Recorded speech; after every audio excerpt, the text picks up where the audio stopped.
She's become the most compelling voice on the most important issue facing the entire planet. Our house is on fire. Her sharpest weapon is shame. How dare you? To go from being silent and alone, sitting in front of the Swedish parliament, to suddenly being the face of a global movement.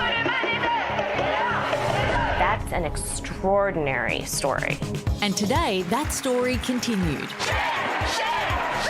As protests raged outside the UN climate talks in Madrid, Greta called out world leaders for using Loopholes. and spin. Politicians and CEOs are making it look like real action is happening, Australia has got ahead of its mortgage on emissions reduction. when in fact almost nothing is being done apart from clever accounting and creative PR. Her demands for action echoed by young people who stormed the stage in a show of solidarity.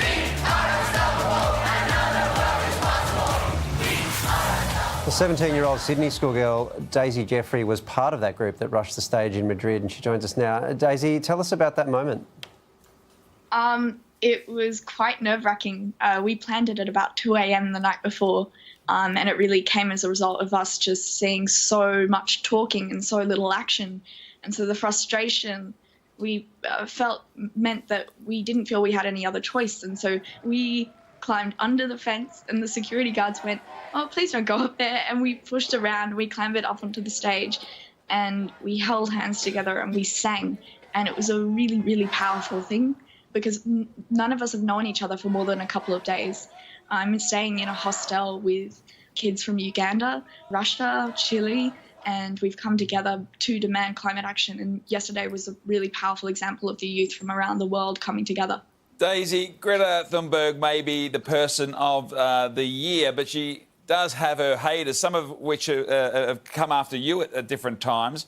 What is it about Greta that you think ruffles people's feathers?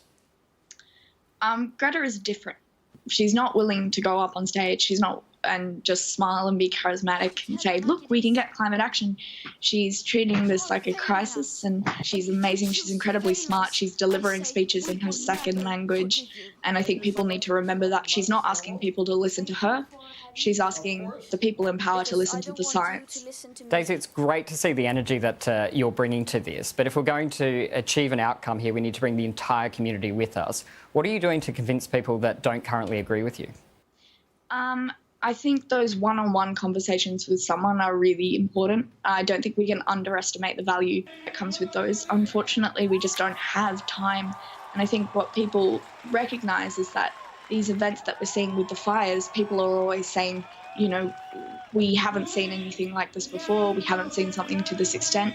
And part of what we as the climate movement need to do is actually link that with climate change, because the reason this fire season is so long and it started so early and it is so extreme is because of climate change. Climate change has exacerbated the effects that these fires are having on Australians across the country.